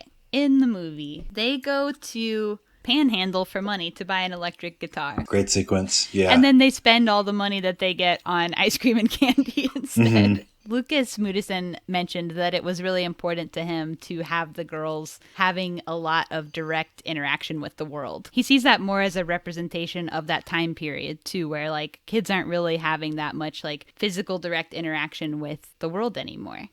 Because they're on their phones. Yeah, I thought about that. There's a scene where Bobo comes home and it's like her mom's out for the evening and Bobo has to entertain herself. And you just see that her just kind of like sitting there. Like, I guess she's watching television, but I just remember thinking like nowadays that would just be like you're on a device all night kind of. Not just kids, by the way. World. This isn't a direct drag of kids. Yeah, no, just world in general. Yeah. But that idea of just being like, you're just going to be in a house tonight. Yeah. Entertain yourself, you know. It's tragically foreign experience. Yeah. Yeah, for sure. Being able to sit still and do a single activity for any length of time without picking up the old guy. You know, we've lost that. Me specifically. Yeah, me too. Definitely. It's hard. Yeah. But these girls are taking of their own volition, going out into the world and talking to people's faces and being like, please give me money. Making up stories, goofing. There's another scene where they go to like a restaurant and like beg for food. But it kind of rocks. I mean, it's kind of ballsy too. I don't think a lot of people, kids especially, would do this stuff now without also the presence of someone filming them do it. Yeah, that's true. Yeah. I think that's interesting. Yeah, it is. Yeah. We're more guarded or something. There's also, I mean, a lot more fear of interacting with people, I think, too, just because of probably news, too much news all the time, making it seem like people are a lot more dangerous in general than they are. Yeah. I think that's true. I just took a big road trip. I drove all the way to LA and then hung out there for a week and then drove all the way back. Yeah. How long did that take? From New York? Yeah, from New York. Yeah, it was cool. It took a week. Drove for a week, hung out in LA for a week, and then drove back for a week. So it was 3 weeks total. But country's doing good, I would say. You know, we stopped mostly in cities, but, you know, a lot of these places I'd never been to before. And I think somewhat apocalyptic, you know, news media or whatever are feeling in the culture. But you go to like Knoxville, Tennessee, which I have no idea what Knoxville, Tennessee is going to be like, you know, and it's just like, they have this nice town square. There's families. Everyone's driving new cars, you know, or whatever. I don't know.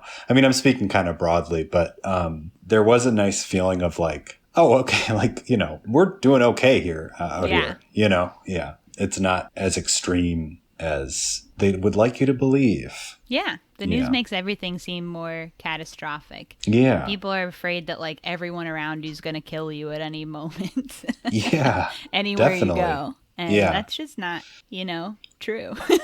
Yeah. People say I'm historically brave, though. So I don't know. Am I brave or are other people too scared? I don't know. I think you're right. I mean, I think it's all, I don't know. I think it's like we're definitely isolated from each other and cloistered and getting our brains totally fucked up by, you know. So, okay, in the film, we're like halfway through the movie. We got to speed this up. You got to hit the big marks. Okay, big marks. The band of guys. They find a picture of this band of guys in a magazine. They're just like, these guys are punk, we're punk. How about we just call them and become their friend? Yeah. Or date them. They actually, I think, explicitly go with intent to date them because of the punk connection. Yeah. And there's conversation around this area, too, of Clara being too bossy, like that she forced Bobo to play the drums. And then now when we see this pic of these guys, she decides which one of the guys that Bobo's going to date and which one she's going to date. Yeah. So that starts to like cause a little bit of friction between the two of them. But when they do meet up with the guys, they're down to 2 guys instead of 3. And so Clara takes the guys she assigned to Bobo, which is even more rude. Yeah.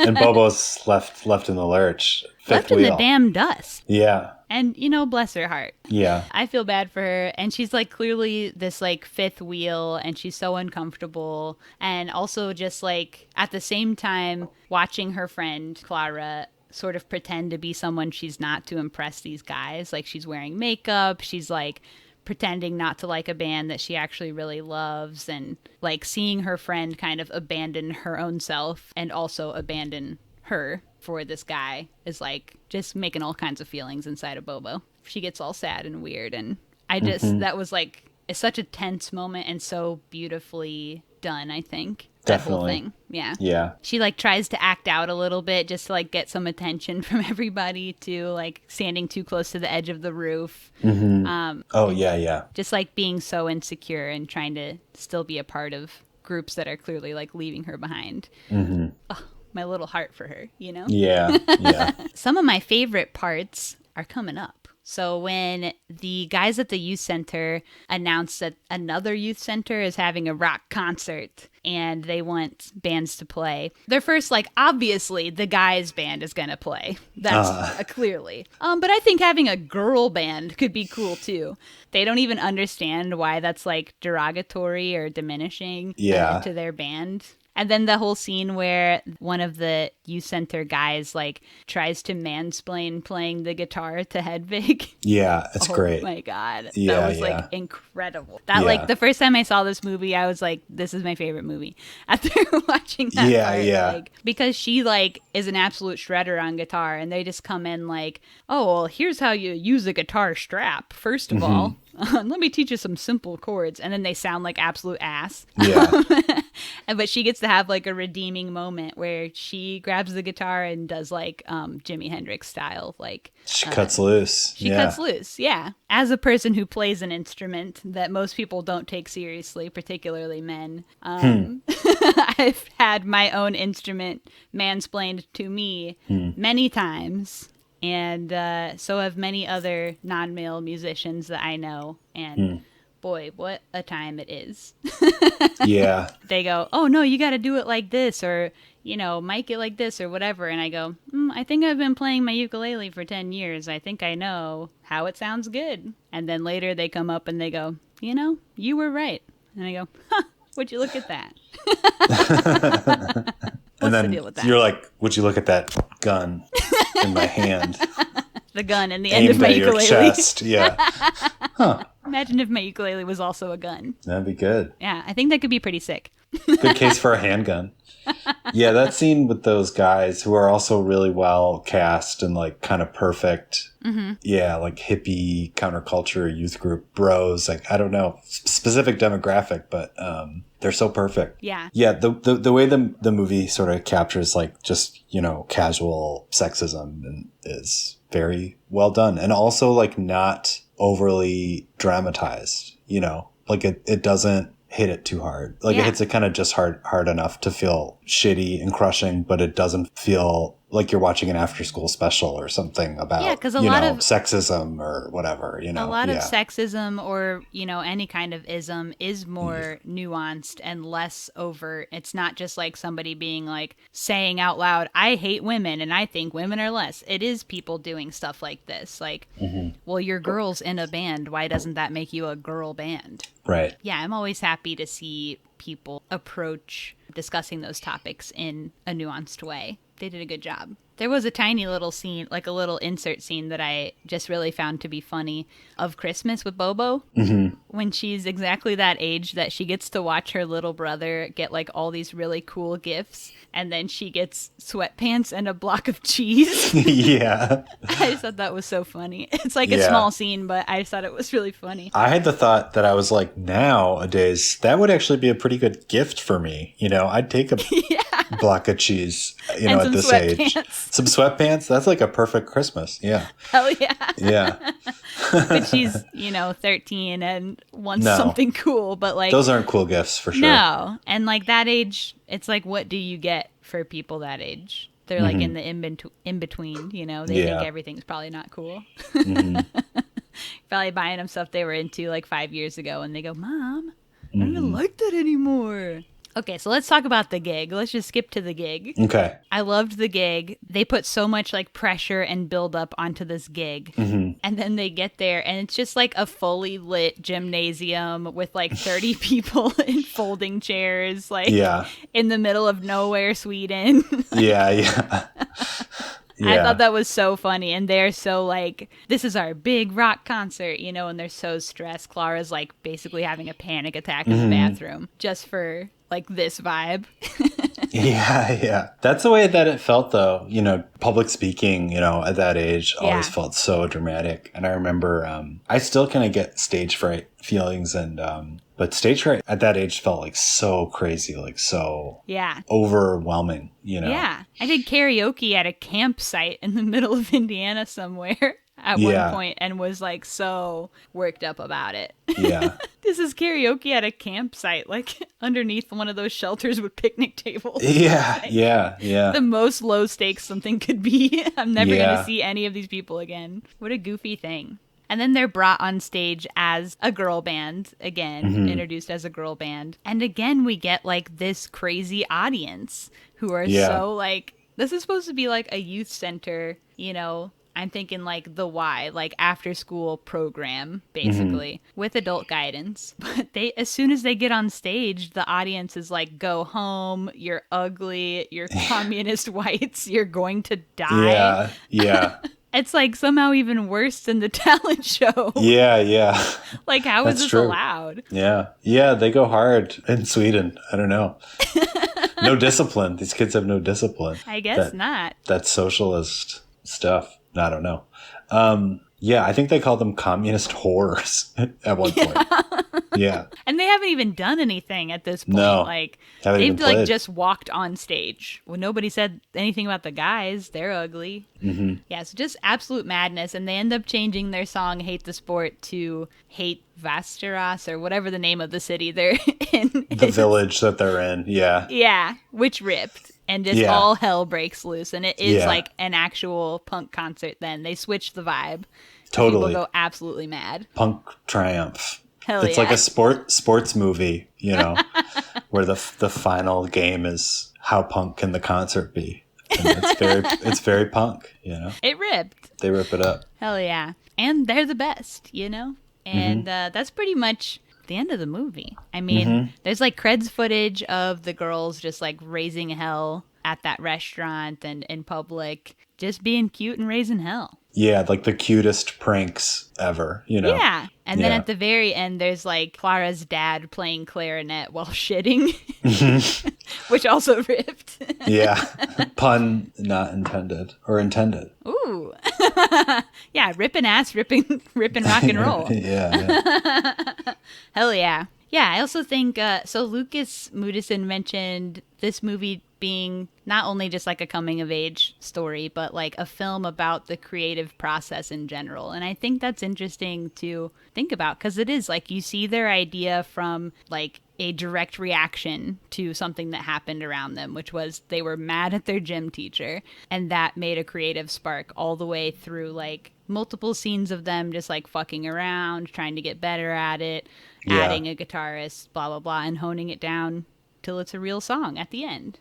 Yeah, and that's handled very realistically. Like, I feel like it's really earned. You feel that they got good. And, like, the way that they get good, the song is good, doesn't feel, like, cheesy. It's still kind of sloppy and like, rough around the edges. But you feel them, like, learning. Their musical talent, like, grew, a little bit. Yeah, absolutely. And, like, the first time that they do go in that youth center and sit down at the drum kit and the bass, like, it feels like they have never, ever touched a drum kit or a bass. Like, and by the end, they can hold a little bit of a tune. Mm-hmm. I love that. That was cute.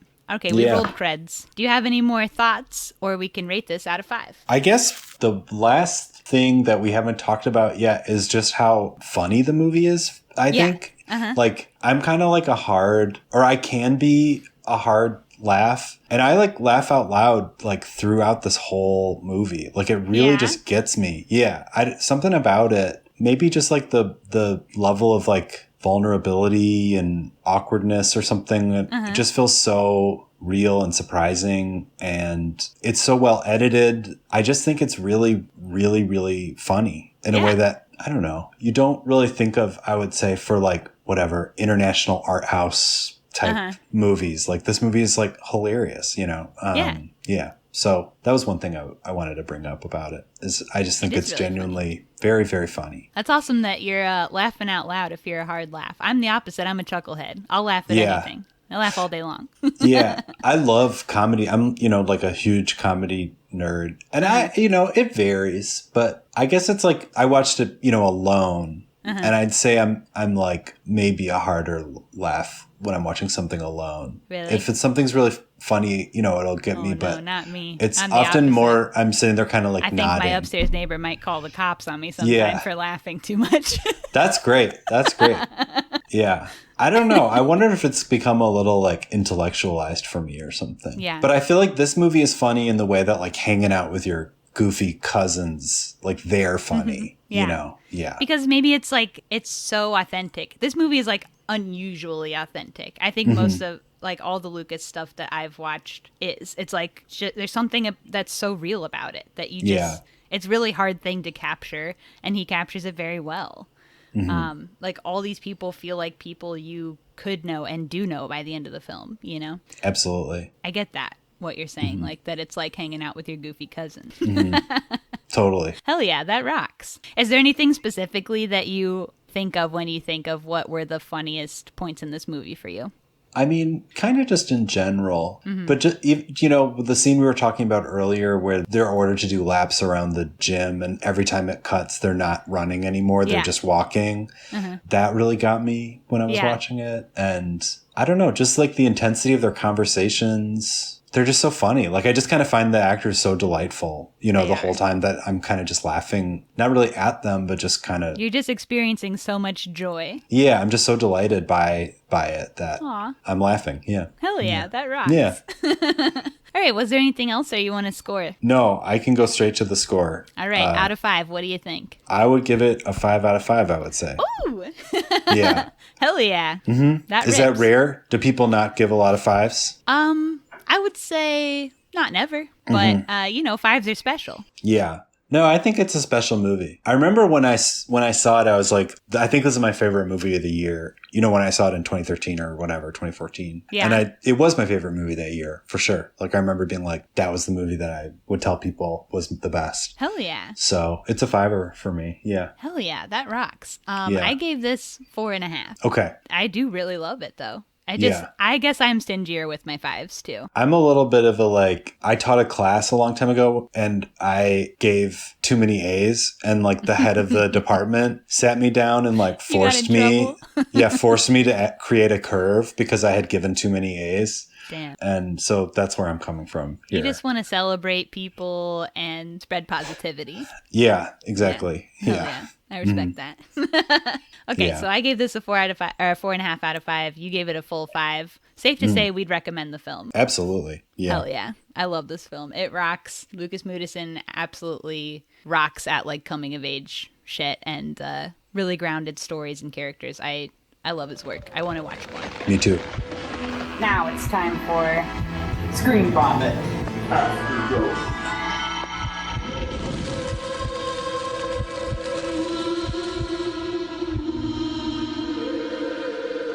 So in this part of the pod, we just talk about whatever else we've been watching lately, movies, shows, whatever. So what you been watching? I prepared recommendations. Okay. Because I just went on a road trip. So I was gone for 3 weeks and then I had COVID for 2 weeks. So I'm a little like out to sea.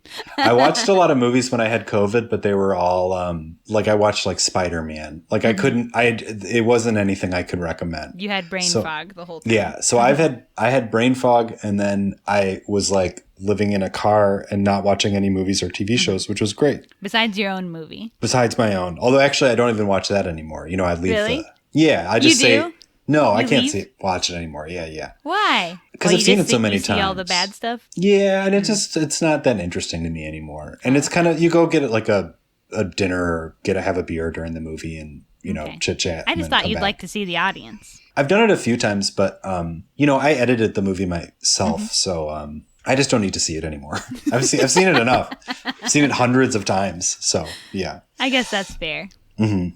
And also, thought being in the audience would be special with everybody laughing and having a great time at your thing. No, totally. I mean, I did sit in on a few screenings and like soaked that up, but also because it's a comedy, it's like when you're sitting there, if it's not working, like I get very obsessed on like whether or not people are laughing enough, Oh, okay. And I'm like, oh, it's not playing very well. Oh, I can't believe that one didn't hit, and I'm like, okay, well that. So it there's such a clear like kind of demarcation of whether or not the audience is enjoying it, because it's just whether or not they're laughing. And I guess that is a good point, and I didn't think about that. The showing I went to, people were just cackling away the whole time, T to B. So that's amazing. I figured every audience would be like that, but I guess, that's probably not true.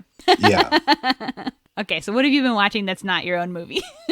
Not my own movie. Well, so what I'm going to do is I have your recommendations. Okay. One of them is kind of on theme. It's a Japanese movie called On-Gaku. That's a animated movie. Okay. And it's a animated like deadpan comedy that it kind of looks sort of like Beavis and Butthead or King of the Hill. It's like a feature-length comedy about 3 guys who form a band. And it has a similar kind of, it's like a trio about people who don't play instruments that form a band. 71 minutes. That's respecting my time. Mm-hmm. And it was independently produced, and it's hand-drawn, which is really rare. So they drew every frame. Hell yeah. Yeah. So I like On-Gaku, and I'd recommend that. I'm also going to recommend on the Criterion channel, for all the Criterion heads, this filmmaker Juzo Itami. There's like a new collection that they put up that's like 11 movies by this. I guess I'm only recommending Japanese things for whatever reason. How do you spell this? Juzo Itami. Oh, hold on, I found it. Juzo. Okay, carry on. It's the guy who did like Tampopo, which is his most famous movie. I've never watched it, but I've heard of it. Yeah, Tampopo is great. That's one of my all-time favorite movies. And then over the pandemic, like kind of early in 2020, I guess, or maybe April, May, I watched a bunch of his other movies. I haven't seen them all, but he has they're so delightful, and they are really funny, kind of comic romps that are very good. And I recommend like A Taxing Woman Returns, Supermarket Woman, and The Funeral. So that collection I think is exciting and cool. Hell yeah. I'd say like if you're a comedy fan, his work is really worth checking out. And then the last recommendation I've brought is another Japanese movie called The Taste of Tea. Okay. It's a very weird, wonderful, very dry comedy that is, to me, like number one thing that I would recommend to people that I feel like people don't know about it. And it's just like so good. So that's what I have brought, were those 3 recommendations of sort of Japanese comedies. Hell there yeah. You go. Yeah. Okay, I got a couple crap on my list. I actually have a little bit of a lot. I try to keep it shorter, but I got a little bit. Okay, I saw this movie, Hagazussa, which is a 2017 film, German, very like dark, vibey, queer witch movie. Cool. That was very cool. I don't know, have you seen the movie The Ornithologist? No. Okay, well, I did that movie for the podcast like a year ago or something. And I would say this is like the opposite of The Ornithologist, but in a really cool way. Ornithologist, one of my fave films. Okay. That's like a Portuguese, sunny, surrealist gay men film. Cool. And then this is like a German, dark, witchy gay women. So it's like the total vibe opposite. I think that's really neat in that way, but it's so vibey and neat film. Hagazussa. The German word for witch, I learned. Okay, I saw a short with maybe some of your buddies, Cornholios. Oh yeah, yeah. I recommend Cornholios as well. I love Cornholios. Those are my friends, yeah. Tynan's in Inspector Ike, true? Mm-hmm. Yeah, he's the Phantom of the Opera. Yeah. And also Colin is in it too. Oh, is he? He's in the acting group. Hell yeah. So, Cornholios ripped. I loved it. I thought it was so funny. I watched it twice. Hits every note you would want in a short film about being Cornholio. Absolutely. Yeah. I think Cornholios is a comedy classic for sure. Hell yeah. Okay, I watched a short feature. It's like an hour long, called Terminal USA from 1993, directed by John Moritsugu. And that is just a crazy, like colorful, DIY, queer, insane film. I would say it fits in like new queer cinema. It's just so bright and like madhouse, goofy, gory, nasty, incredible. Terminal USA. Cool. I watched a short film called I Know Jake Gyllenhaal is Going to Fuck My Girlfriend. It started off, I wasn't sure, but it actually pays off and is really cool. It's about this guy who takes his girlfriend to the movies, and she thinks Jake Gyllenhaal is cute in the film, and he gets like weirdly obsessed with like Jake Gyllenhaal going to steal his girlfriend. And it like becomes like a really psychotic thing for him. But it's Pretty funny, pretty good. Is it like narrative, or is it sort of like like a hybrid doc kind of thing? It's narrative for sure. Okay. Yeah. Okay. Got it. And it's silly. Okay, 2 more. Speaking of Criterion collections, and Grand Rapids for that matter, Joel Petreikas collection just released on Criterion. Obviously, love all his films. He has a new short that premiered with this drop on Criterion called Thing from the Factory by the Field that he did with his students. I'm just happy to see him doing new crap. I love Joel Petreikas. I love his films.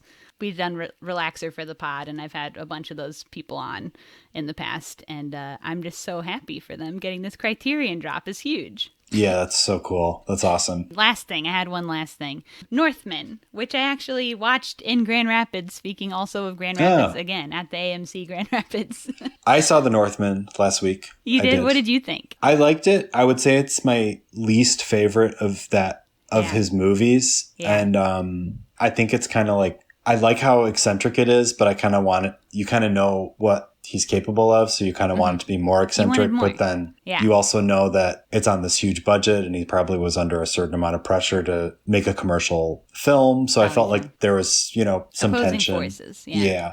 But I thought it was fun. I mean, I'm really glad I saw it in a theater, and but it didn't feel so quickly like near and dear to my heart the way that like The Lighthouse or The Witch does. Yeah. I think I agree, and I also think that it was too clean. Like especially after watching, I watched Hard to Be a God recently. We did it for the podcast, which is like in a similar time period, and Hagazussa too, that their environments are so visceral and so dirty and like grimy and disgusting and wet, and like you really feel the environments. And I felt like that was really missing from Northman for me in such a way that it was like, it made me kind of not like the movie. After watching those other films that like have much lower budgets and just went so much harder in that area and so much more authentic, in my opinion, in that area, that to watch them be so clean, like their hair is freshly shampooed. Yeah. Northman. Definitely. Yeah. And also like he supposedly invests all this time in like historically accurate like buildings and clothing, and allegedly spends all this money, on having things fabricated with the same trawls that were, historically accurate. That it is funny that some of the scenes kind of look like a Fabio or, like what's the deal with album that? cover for a Swedish metal band, Yeah. I didn't love it. I thought it was just fine. It's not going to stick with me. I'll probably never watch it again. I didn't love it. Yeah. That's my review of Northman. That's kind of similar to me. It made me think of The Green Knight, which I haven't seen. Oh, okay. Green Knight is also sort of like dealing with like fable and mythology and kind of through a sort of personal auteur lens. And Green Knight's just a lot kind of quirkier, and I feel like at the end of the day sort of just more of a personal vision. And I like The Green Knight more. It was a little watered down, Northman. Yeah, unfortunate but true. Northman's watered down. You heard it here first. Hot takes. Watered down but not wet enough, I'd say.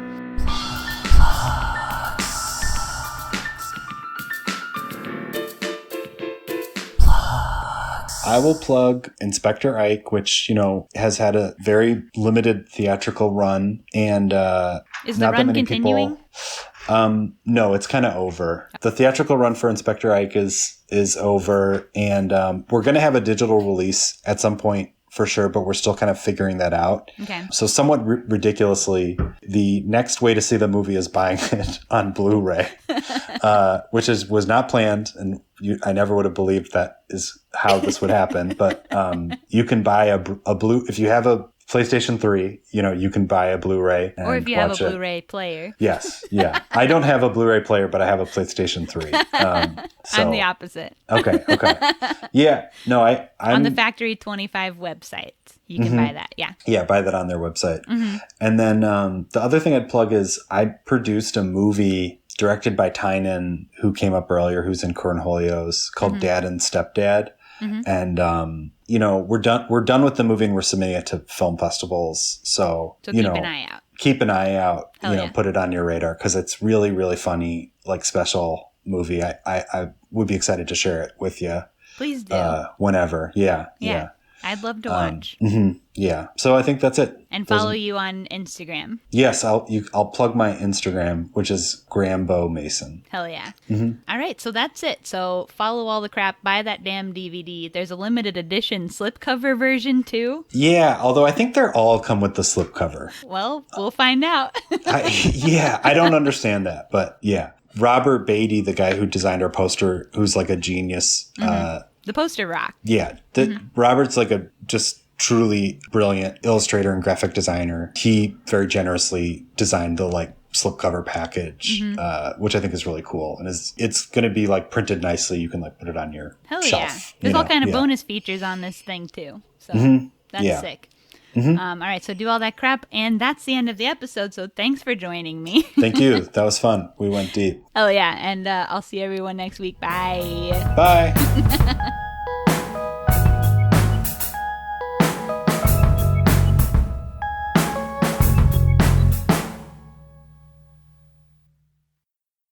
Whatever, we're having fun. So. Yeah. Well, thanks so much for like being, supporting my work and also just kind of supporting like the scene and I feel like, there's this like kind of comedy people and then there are these like independent film people and there's also this overlap. And I feel like you're right in the sweet spot of that overlap. Yeah. Yeah. So you're saying I'm funny? Yeah. Funny and also just you seem to have like a real finger on the pulse of like whatever it is that is happening in this, I guess I kind corner of of I don't know how this happens. Comedy and film. Yeah. Yeah. But thanks. Yeah. Yeah. And, I'll gladly watch more of your crap. I probably, I think I still have some things left on the list. Okay, cool. Yeah. You're whatever you want to send my way. Okay. I am a completist. Yeah. That's one thing you can say. Cool. Well, all right. Nice to meet you. Yeah. Nice to meet you too. Talk to you soon. See you. Okay. Bye. Bye.